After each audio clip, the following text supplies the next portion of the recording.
part 2 of Steve's cataract surgery. First time I'm not wearing glasses since I was 8 years old. That is incredible to me. I can see distance.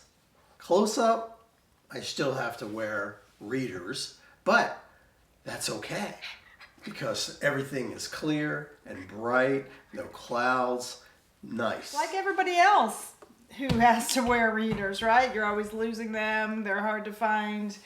But overall, I mean, he could have gotten to where he did not need glasses at all. Right. But the expense was so tremendous as it is. We haven't gotten all the bills as it is, and it's going to be, I don't know, we did the cheapest possible, and it's going to be over $4,000. If we did the most expensive, it could have been $20,000. Right, but I've always been used to wearing glasses, so I didn't mind doing the monofocal, which was the least expensive way to go, because I expect to wear glasses, and I have a doctor's appointment next week, and at that point, they're supposed to give me a prescription for glasses. For the readers, for the readers. Yes, exactly. Which right now he's getting them over the counter, and that's fine. He could just use over the counter. He doesn't need a prescription. Right, but I like to have glasses that I keep them on full time, and at the top is clear, and at the bottom are the readers, so I can read and not have to change glasses, not have to carry an extra pair of glasses, not lose glasses. You understand? Mm-hmm. Well, so we're looking into that if we could get a cheap pair. I mean, glasses are so expensive, and that's one of the reasons we did this surgery was to avoid that $400 pair of glasses every year. So we're hoping we could get a cheap pair on Zenni or one of those online services. So we had to go to this eye center in Sandy Springs where our doctor works out of, and you go into the eye center, and of course you have to pay up front. And you also have to answer some questions, and they have to know what medication you're on and that sort of thing. And then you sit in the waiting room and wait, and they take you back, and you're kind of laying on a stretcher. They hook up an IV. And I don't think it's a stretcher; it's a bed, right? Well, it's a bed. It's a bed, okay. It's a bed, and they hook up an IV in your arm, and then they ask you some more questions. They put drops in your eyes to dilate your eyes. They put them in a few times to first numb them, then to dilate them, and then to keep them dilated, and those drops burn. But then your eyes are dilated, and then the next visit you get is from the anesthesiologist. So then the anesthesiologist comes in and talks to you about the anesthesia called twilight, where you are awake, but you don't really remember much of it, okay? And once you talk to the anesthesiologist, then they inject you with the twilight anesthesia, and then you wait for your turn to go into the procedure room. But the 24 hours before, he had to order prescription eye drops that were $75, and he had to start them the day before and take them for 3 weeks. It's 3 drops a day, then 2 drops, then 1 drop. And so you do one eye first. They chose his worst eye to do that one first. So that was his right eye. So then once you're in this twilight anesthesia, you get wheeled into the procedure room, and then the doctor, asks you how you're doing and that kind of thing, talks to you a little bit, and then starts the procedure. Now, I don't remember the first one at all. I don't remember that whatsoever. Then you have to, you either go home at that point and come back the next day for an evaluation, or you can do what we did, and that is we waited in another waiting room for 2 hours, and we got to see a doctor again who follows up on your eyes and makes sure that you can see and that you have progressed with the new lens that's put in your eyes. we didn't want to have to come back the next day. There's the time of traveling, the expense, just the inconvenience. If you could just wait 2 hours and do it then, that just makes much more sense to us. We brought some food with us, sat down, and Steve actually fell asleep because they do say to take a nap. You're exhausted. It's trauma to your body, and you've been under anesthesia. So we did eat a little bit of food, and he took a nap. And then they came in before our appointment and said, "Come on!" And he actually almost fell because he was asleep when they came to get him. And so that is a big concern that you could fall. Your vision could be still cloudy, not totally fine.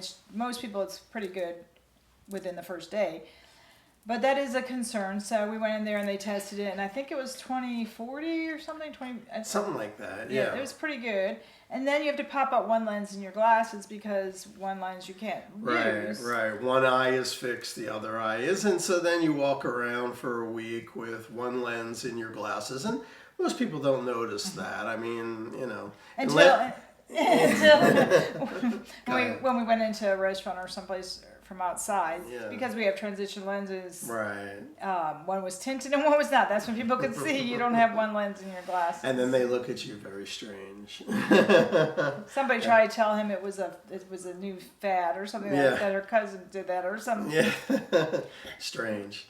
But anyway, it was all very simple. Okay. So we took an Uber from our house to the eye center, and the reason for that is there's a lot of traffic in Atlanta, and this just made one less thing that we had to be concerned with.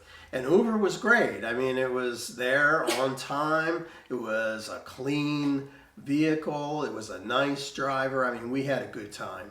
Well, it was a great experience. It's a little costly, but the thing is, they do give you when you sign up, they give you safety tips to check the license plate. So we did always check the license plate, and then they give you a picture. You have a picture of the driver, so you know who that is. And then also, I noticed other people taking Ubers, and they would say the driver's name. You should say, "What is your name?" Not offer the driver's name. Anybody could be in that car. They could have been the last passenger who knocked out the driver. So you shouldn't say their name. You should say, "What is your name?" Not "Your name is blank." Right. And we saw people not checking license plates, and as you're growing older, joyfully.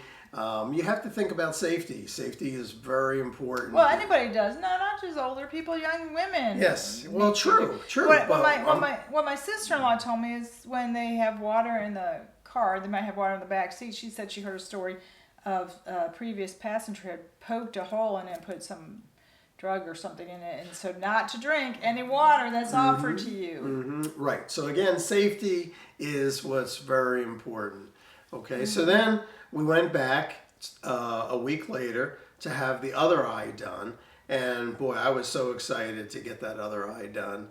Having one eye fixed and one eye not was just crazy for a week. So we got another Uber and we went back to the eye center in Sandy Springs and went through the whole process again, except this time when I got anesthesia, it was like I was more awake or remember more of it. So I actually, could somewhat see the doctor cutting my lens in my other eye. And well, you couldn't actually see him cutting it. I couldn't see him cutting it, but I saw colors and, things would be in focus and out of focus. And it was just a little strange. But we did the same thing. We waited 2 hours, and I didn't fall asleep this time. But the reason they told us is because the first time you were actually awake too, but you had no memory. So the second eye had a memory of this happening. So that's why your brain went back to that memory. That's why he has memories of the second surgery and not the first surgery. Right. So, I mean, it was all very good. They were all very friendly, very comforting. It was a great experience. Except that somehow in the process, the second eye got scratched, and so there was some pain, and they had to put a clear contact as a Band-Aid. Right. So, the second eye the cornea got scratched, and so that was very painful. And they put numbing drops in it, and then put a lens in it as a Band-Aid. And, a week later, 5 days. 5 days later, I went to the eye clinic and had the lens removed. So you generally go back after 1 week, which because the second eye was 1 week later, they checked the first eye. But the second eye, he never had a 1 week appointment, but because of the lens, he was seen 5 days later. And then you go back after 3 weeks, which we haven't done that yet. And that's when they give you the prescription for your new vision. Right, exactly. And I think it was all in all a great experience. I recommend that if you have cataracts, and cataracts are basically when your eye's cloudy and you can't see, very well, to get cataract surgery. The main thing that I noticed when I had one eye done and not the other is how yellow everything was with the eye that wasn't done. The eye that was done, everything was clear, sharp, bright, white, but with the other eye, it was yellow and it was dull. And I was like, how did I ever have that for so long? And my cousin did mention that because she only had one eye done, and she said the exact same thing. But she never needed the second one done. So I said, do you see one yellow and one white eye? That would be odd to see two different color lights. And she said, your brain adjusts after so long. Wow, I can't imagine that. So not wearing glasses is a little strange for me, but I can see, and that's what the best thing is. The problem I have is close up. I can't see very well close up, so I have readers that I use. And my sister-in-law mentioned she had this done a week before. We had no idea. And she had a hole in her macula. We've known 2 people to have holes. So if you start having some problems with your vision, you need to go in instantly, because if you get this hole, you could lose your vision. So if you start having some, I don't really know all the signs, except that I think on the computer, looking at the computer, you can see a big issue in reading. Right, and that's why it's important to see an eye doctor at least once a year. And, have your eyes dilated, and the doctor should be able to see the back of your eye once it's dilated, and make sure you don't have, macular degeneration. Well, but this wasn't macular degeneration. There was a hole in their macula. Right. This was a situation where 2 people in their 50s, late 50s, mid to late 50s, they had a sudden problem with their vision, and they had to go in instantly to get this resolved, have surgery, and then they both needed cataract surgery after that, because I guess it forms a cataract after this. I don't know the details because we're not doctors, but it's odd that we knew 2 people who had this this situation. Right, and again, that's why I say it's important to have your eyes checked once a year when you're older. Or if there's an issue, instantly. Of course, instantly if there's an issue. But if you're older, aging joyfully, always have your eyes checked. Well, I know when I was before I got diagnosed with sleep apnea, I began having eye problems, and I went to 5 different eye doctors. I had some eye condition, some kind of conjunctivitis where it felt like my eyes felt like paper being ripped. It was very uncomfortable, and they never tied it together with the sleep apnea, but when you're not breathing through the night, you have a loss of oxygen, and that affects your eyes as well as everything. Your heart, you hear about your heart, but you don't hear about your eyes. So I had all these eye issues before I was diagnosed. Since I've been using my CPAP, I don't have these eye issues anymore. I don't know how there's so many people undiagnosed with sleep apnea, I don't know how they even survive. I mean, for me in particular, I couldn't live without my CPAP. Yeah, I mean, the CPAP has been a lifesaver. As I've said in previous videos, I would stop breathing 55 times an hour without the CPAP, and that's, you got to think that's pretty serious. That was severe, and I don't remember my numbers. It's been so many years, but check out those videos. Yeah. And hey, she loves this.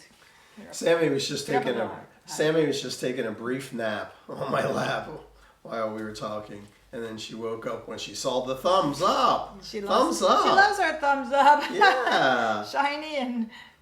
Yeah. So hey, check out those videos. We have a lot of health videos, money videos, moving, trying to downsize, trying to decide what to do for retirement. As that changes constantly as the times and economic conditions keep changing where it's making it so difficult Right. Yep. for Steve to retire.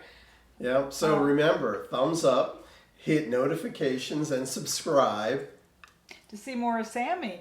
We also have our dog Sierra, who's a senior border collie, who does not like to have her picture taken or to be on camera. So she's hardly ever in here because she never liked it. She'll turn her head every time you try to take her picture. But Sammy loves to pose, and she poses for cards. We've been busy making cards for strangers for a group called Cards of Compassion, where we hope we put a smile on people's faces. And she just loves to sit there and smile. Now, I don't know why she's full of energy today. She is very full of energy. She was not feeling well for a couple days, and she's much better now. Yeah. So check out those videos, and we hope you enjoyed this video on cataract surgery. Before you had it done, you had difficulty seeing at night, and it was horrible. Driving. It was driving horrible. And squinting all the time.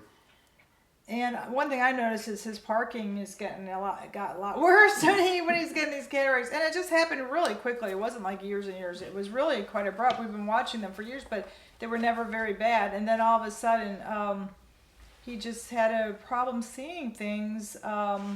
He would say in the house and things, he couldn't see things, or parking. He's parking very crooked these days, but I don't know how that's related to the cataracts. Whereas he was straight, he's now parking very crooked these days. So you can look for signs in your partner if you think that their vision's going. Because yes, I made a video on falls, and after that I saw a doctor who said ways to prevent falls. Number one is to make sure your vision and hearing are okay. Right. Steve wears hearing aids, so if you can't hear and can't see, you do tend to fall more often or have accidents. Right. Now, Steve doesn't fall, but that is a possibility if you can't see. I fell because I couldn't see a 4-inch tree root in the bottom, because I was following Steve and Sierra so closely. We were walking very quickly because it was very cold one day, and we were just doing this last little bit before we were going to go home, and I never saw the root because I was so close to them. They went, I guess Steve was lucky he just missed it, and then I went and hit it and just fell. So it wasn't that I have bad vision, but because him and Sierra were obscuring my view is why I didn't see it. My vision so far is pretty good. I don't need surgery for quite a while, hopefully. So check out those videos and enjoy your spring. It's getting warmer, getting more beautiful. That's allergy right. season. Everything's blooming. Flowers are blooming. And we did have a Zen garden that we did years ago, but we're cutting back on flowers with some of it's coming back. Some are perennials, or not annuals. So some of the flowers are coming back. A true Zen garden is simple and doesn't have a lot of flowers. It's a place to reflect. So it wasn't a true Zen garden because it was full of flowers, beautiful, beautiful flowers, but it's just way too costly these days to maintain those flowers. Especially with Sammy, she's so costly with all of her toys and things. I'm worth it. Pampered princess that she is. Okay, till we see you again. Take it easy. Oh.